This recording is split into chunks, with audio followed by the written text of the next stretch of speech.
Legion Go S ya, ini merupakan konsol paling worth it ya. Karena kenapa? Ini salah satu yang masuknya resmi dan harganya itu sebenarnya masih under 10 juta. Dan secara pengalaman gue sebenarnya gue sangat puas ya dengan harganya dan kualitinya. Ini sangat mantep untuk dipakai nih si Legion Go S ya. Apalagi pesaing di harganya itu sebenarnya ada Steam Deck OLED, tapi Steam Deck OLED ini udah mulai out of stock. Bahkan kalau cari harga barunya pun kayak Steam Deck OLED itu kalian bisa dapet ini bisa di atas 9 sampai 10 juta ya. Kalau udah di harga segitu, menurut gua opsi yang paling menarik adalah si Legion Go S yang pakai Z2 Go ini ya. Memang dia punya varian yang Z1 Extreme, tapi Z1 Extreme menurut gua terlalu mahal dan banyak opsi yang lebih menarik di range harganya. Mungkin gak usah panjang lebar, langsung aja kita mulai buat review si Legion Go S ya. Balik lagi sama gua Kelvin dari Teknogi. Jangan lupa like, comment, subscribe, dan juga kalau buat bantu support channel ini, kalian bisa langsung beli dari link produk yang di bawah ya. Ini kita langsung aja mulai dari review si Legion Go S Z2 Go.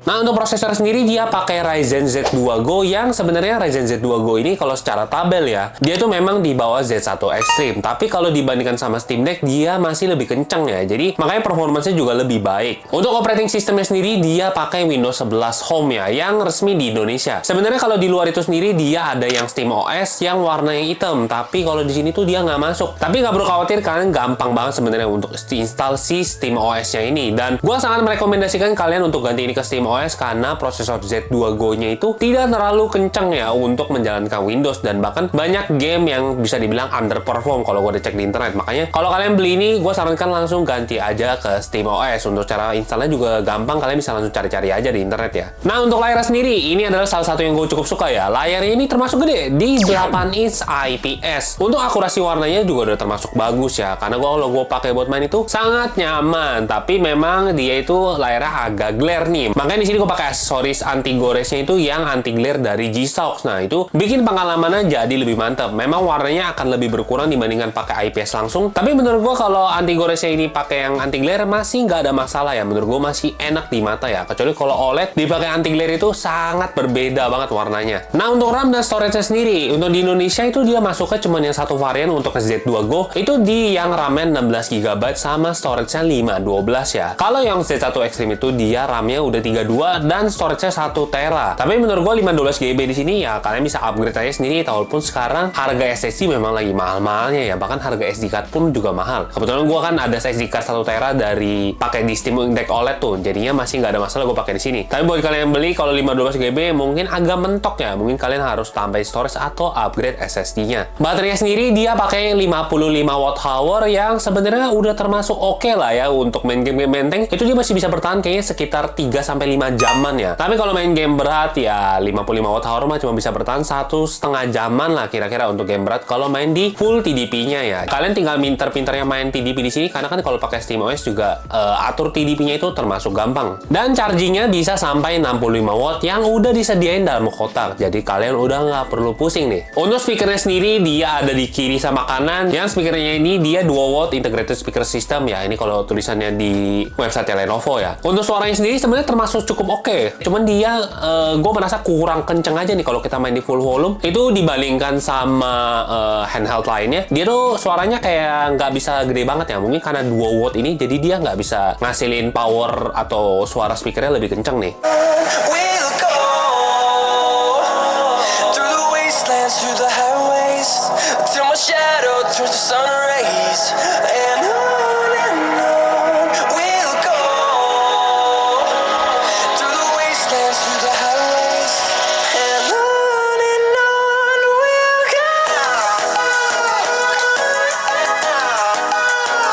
Nah, untuk connectivity-nya ini dia udah ada 2 USB 4 yang tentunya kalau kalian mau tambahin sama external iGPU itu udah bisa ya. Dan dengan kemudahan USB 4.0 tentunya kalau kalian mau main langsung kayak jadi mini PC udah tentu bisa ya. Kalian lihat sendiri, itu kalian tinggal tambahin mouse sama keyboard dan kalian bisa langsung main pakai mouse dan keyboard ya.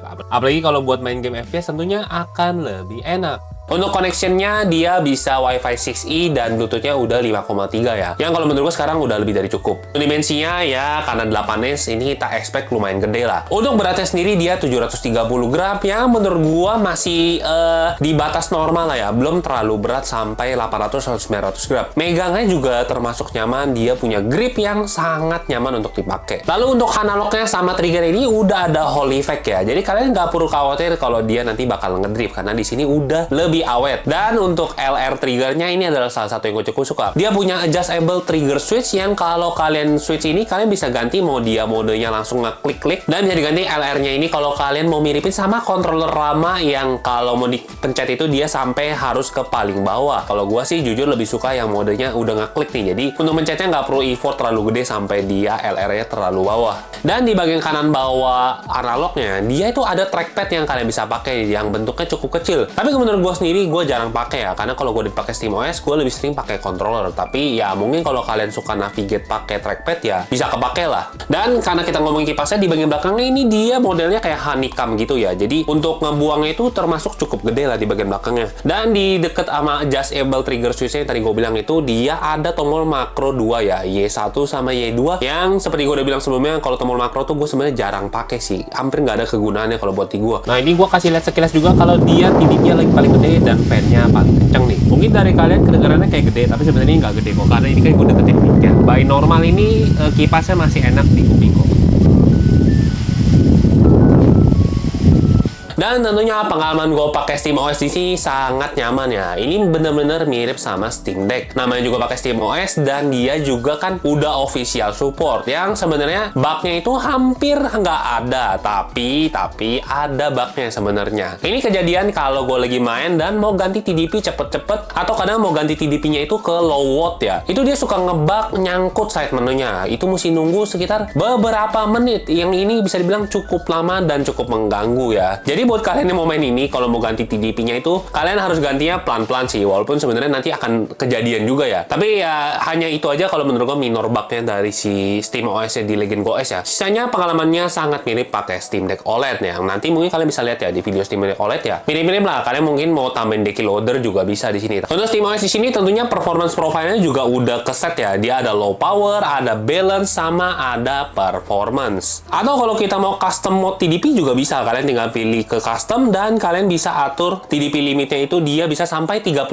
watt paling gede. Tapi kalau gua main game-game enteng di 5 watt itu kadang masih oke ya. Nah langsung aja kita bahas performance game ya. Gua tahu kalian nungguin ini, kalian bisa nonton masing-masing nih. Langsung aja kita mulai untuk performance game dari game enteng sampai ke game yang berat nih. Oke, ini main Hades ya. Di settingan sabar ya. Nah, settingan low power ini dia bisa bertahan 2 jam di 63%, berarti ya anggaplah berapa persen loh ya. Nanti gue tulis di atas lah ya, 30 menit itu berkurang berapa persen. Yang pasti ini udah cukup awet kalau kita main low power dan udah bisa dapet 120 FPS-an. Tapi kita coba lihat pas battle ya. Setahu gue kalau di battle itu kadang suka ngedrop. Kita coba lihat. Oke, enggak deh, gue salah inget. Ternyata masih lancar ya di 120 FPS-an. Oke, ini Final Fantasy Tactics Ivalice Chronicle ya. Ini game jadul yang dirilis Square Enix. Kalau sini juga nggak ada banyak settingan, main low profile lancar 60 ya. Kenapa cuma 60? Karena memang ini dia lock di 60 FPS saja. Memang Square Enix pemalas ya. Kita coba tes sedikit, karena nggak ada yang bisa banyak di tes sini. Ya, mantap lah ya. Orlando memang jago banget. Untuk gameplaynya ya kayak biasa lah ya. Mungkin kalau kalian yang udah pernah main ini harusnya nggak ada yang perlu aku jelaskan lagi ya. OG-nya taktik lah ya, salah satu OG taktik. Dan baterainya udah jelas awet ya, sama kayak pas Hades juga mirip-mirip lah ya, sekitar 2 jam begini kalau 60%-an. Oke, lanjut di Crisis Core Union. Ini gue main di settingan balance. Aduh, nah, coba aja. Ini gue pakai settingan performance ya. Dan untuk settingannya, nggak bisa lihat. Tadi settingannya gua high ya. Di high tapi shadow-nya low. Karena shadow di Final Fantasy itu nggak pernah ada efeknya mau di low high soalnya. Jadi gua akhirnya main begini aja. Dan ini lancar di 50. Kalau kalian mau lebih lancar lagi, sebenarnya kalian bisa turunin ke 800p ya. Ataupun di 720. Itu bisa dapet di 90-120 FPS-an. Nah ini gua kasih lihat ya. Sekilas kalau kita main di 900p. Sorry, 800 ya, lupa gua. Ini dapat di 70 fps-an. Jadi kalau kalian mau tingkatnya sebenarnya juga oke kok.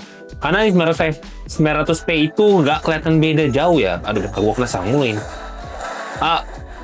Ya kira-kira begitulah ya. Mohon maaf, gua tidak konsen sampai sekarang. Dan ya tadi kan kalau di 60 fps 1200p itu pas animation kadang dia suka drop. Nah, ini lancar ya. Ya, kira-kira begitulah ya.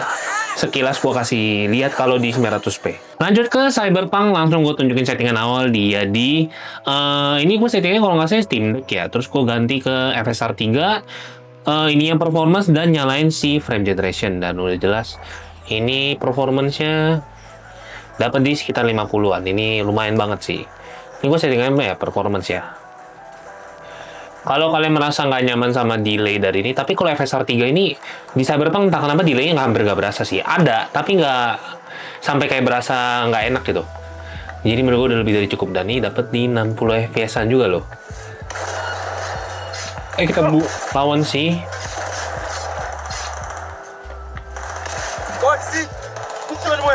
Aduh, gelap banget. Ya, itu sekilas buat Cyberpunk 2077. Nggak ada yang banyak bisa tunjukin, tapi ini gelap banget ya. Nah, lanjut ke Trails Through Daybreak 2. Udah pasti gue akan selalu munculin game ini ya. Ini gue masih belum lanjut-lanjut sih, tapi ini main di low power loh. Untuk low powernya bisa dilihat ya. Untuk ini baterainya ya kira-kira mungkin sekitar 3 jam ada kali ya. Itu bisa dapat 40 fps-an, dan ini settingannya tuh dipakai yang grafiknya di performance ya. Dan ini lancar. Tapi kalau kalian mau lebih nyaman, tentunya langsung aja main di balance. Menurut gue itu udah lebih dari cukup. Dan dapat di 70 fps-an. Oh ya, ada yang gue lupa tunjukin ya. Ini settingannya, sorry. Ini gue nggak main di 1080, gue mainnya di 800p, tapi nyalain si sharpness-nya ya. Nah, scaling filternya jadi 3. 800p sini nggak kelihatan jelek kok, masih bagus banget. Mana ya? Gue kasih lihat Judith. Nah, bisa dilihat ya. Ini grafiknya masih cakep. Langsung kita ke battle.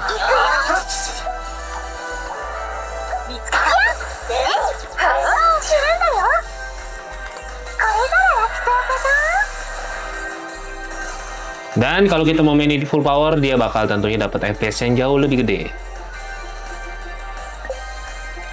Nah, performance dapat di 80 fps-an. Ini jelas lebih enak ya. Mungkin ini cocoknya kalau kalian maininnya sambil di charging ya.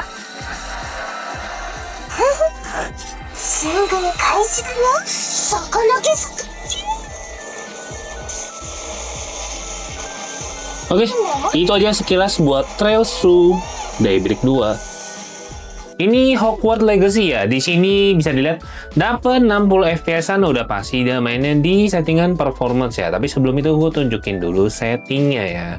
Untuk settingnya sendiri itu kita pakai FSR 3 pastinya, dan FSR 3-nya bisa ini di performance bisa kita naikin ke ultra kalau kalian mau, tapi menurut gue performance sudah lebih dari cukup lah. Dan frame generation-nya dinyalain ya. Untuk settingannya semuanya low kecuali tekstur ya. Teksturnya gue high-in biar nggak jelek minimal. Sisanya low menurut gue nggak ada masalah ya. Di konsol yang kayak gini harusnya lebih dari cukup. Bentar, ini gue lap dikit. Ya. Kayak gini dapat grafiknya, kalian bisa lihat ya, masih lumayan mantap sih menurut gue ini main Hogwarts Legacy. Tapi apakah ada delay karena frame generation? Jawabannya ada ya. Kalian bisa lihat ya, kadang nggak sinkron. Memang ini penyakitnya karena dia FPS biasanya itu nggak nyampe 60. Jadi kalau kalian merasa nggak nyaman, bisa dimatiin kok. Nah, dia dapat di stable 30. Di sini baru dia nggak ada lag berasa di tangan ya. 30-40 menurut gua sebenarnya lebih dari cukup kalau kita nggak mau pakai frame generation sih. Ini udah enak banget. Dan untuk powernya sendiri kalian bisa lihat ya, pakainya performance, dan ini hanya bisa bertahan sekitar 1,5 jaman ya kalau main dari full power lah kira-kira. Ya ini termasuk normal lah karena kan baterainya memang standar aja di sekitar berapa tadi, aku lupa ngomong, di 50 Wh atau 45an. Tapi ini mantap banget, bisa main 40 tanpa frame generation, menurut gua udah lebih dari cukup. Nah, Final Fantasy 7 Rebirth ya, bisa dilihat ya. Ini masih dapat 40 fps loh. Sebenarnya kalau di Windows kadang suka nge-stuttering ya. Tapi kalau di sini mantep. Tapi yang pasti ya kalian harus mainnya performance ya. Dan nih gua kasih lihat performance. Nah, Dan yang paling penting lagi, mainnya di 720p aja, dan kalian nyalain si scalingnya, sharpeningnya dinyalain ya. Jadi sharpnessnya ini tinggal nyesuaiin. Kalau gue sih sukanya di 5 biar dia lebih tajam aja. Nah, bisa dilihat ya, untuk gambarnya sih masih sangat enak untuk dimainin, apalagi ini handheld ya. Nih, gue kasih lihat sekilas untuk settingnya, habis kita langsung tes ke battle. Ya, 720. Terus gue semuanya lowin, scaling ini gue 100%in karena gue main 720 biar dia nggak usah pakai dynamic resolution. Karena dynamic resolution efek 7 Rebirth itu ampas. Nah, kini ya karakter model detail, udah deh. Dapat karakternya masih cakep, main juga masih lancar. Kita coba battle nih. Gue agak lupa sih, udah lama nggak main sini ya. Yes, masih dapat di 38-39 FPS main Final Fantasy 7 Rebirth. Udah jelas ini mantap dong. Dan langsung skill dulu ya. Saya dilihat ya, nggak ada stuttering loh. Kalau kita main di handheld Windows itu suka ada stuttering ya. Gue udah beberapa kali nunjukin kok.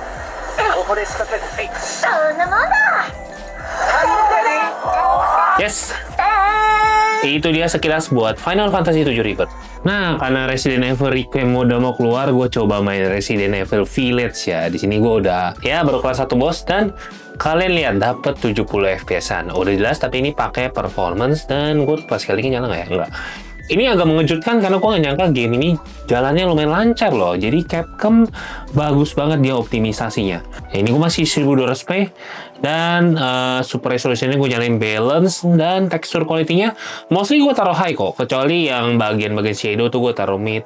Ini kalau nggak salah gue taruh settingannya itu presetnya di balance ya. Dan di balance masih dapat 70-80. Kalau kalian mau naikin lagi juga bisa kok. Tapi menurut gue ini udah nyaman. Kalian bisa lihat ya, Village-nya terlihat jelas dan mantep ini buat main di handheld. Kalau kita coba turunin ke balance, kita lihat ya. Ini kalau balance dapat di 40-50-an, tapi dia agak delay. Jadi kalau buat main game action menurut gua agak kurang sih. Mendingan kalian mainin di performance saja, karena kalau di performance nggak berasa delay ya. Lebih lancar. Ada sih, tapi lebih jauh lebih enak kok.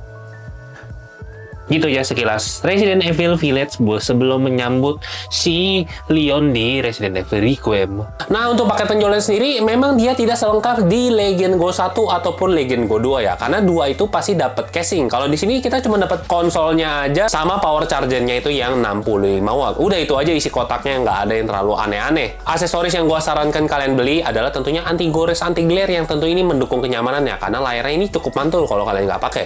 Dan tambahin aja thumb gripnya ya, yang sebenarnya analog ini termasuk masih oke, tapi kalau tambahin thumb grip dari Skull & Co ini lebih nyaman lagi ya. Gua hampir pakein ke semua konsol handheld gua ya. Untuk pakai thumb grip itu kayaknya udah wajib deh, karena itu menambah kenyamanannya, sama ya biar gripnya juga nggak gampang rusak nih. Dan juga ada tas dari merek Tomtok ya, yang tentunya merek Tomtok ini mantap banget karena mau pakai device apapun juga mod. Mungkin nanti gua akan buat EDC kali ya, buat dengan bawa konsol itu tasnya enak mana. Nah, untuk harganya sendiri sebenarnya gue juga nggak menemukan lagi harga officialnya sekarang itu berapa. Tapi waktu gue terakhir beli itu dia di sekitaran 7,5 sampai 8 juta untuk yang varian Z2 Go, yang tentunya dia cuma satu variannya, yang 16 sama 512 GB storage-nya. Nah, permasalahannya adalah sekarang stoknya itu nggak ada. Entah kenapa Legend Go S ini tidak di stok lagi kayaknya. Tapi memang saat di video ini ditayangkan itu stoknya udah mulai hilang nih ya. Yang ya sangat disayangkan ya. Untuk stok ini kayak Lenovo Legend Go 2 juga menghilang begitu aja. Oke, jadi itu aja review dari Lenovo Legend Go S ya. Gua nggak mau terlalu bahas panjang-panjang karena pasti yang kalian tungguin cuma performance-nya aja kan ya. Gua udah kasih chapter juga, kalian bisa langsung lihat sendiri. Tentunya secara pengalaman pakai Legend Go S ini sangat menyenangkan ya. Gue suka banget pakai SteamOS di sini yang sangat stable. Kalau kita mau ganti TDP power juga enak. Tapi tentunya kalau kalian mau beli ini ya kalian harus consider harganya, atau mungkin cari harga secondnya yang cukup oke ya. Ya, jadi itu aja sekian dari review Lenovo Legend Go S. Jangan lupa like, dan kalau nggak suka kalian boleh dislike, boleh komentar apa yang kalian mau tanyain lagi ya sebelum gue jual ini ya. Karena gue udah nggak mau pakai ini, gue mau pakai Lenovo Legend Go 2. Akhirnya kan gue beli lagi tuh. Dan tentunya kalau kalian mau lihat link produk, boleh bantu dengan support channel ini, kalian langsung aja beli di bawah, atau ada support Saweria, gue juga udah taruh di deskripsi ya. Itu aja mungkin review dari Lenovo Legend Go 2 ya. Gue Kelvin dari Teknogeek, pamit dulu. Bye.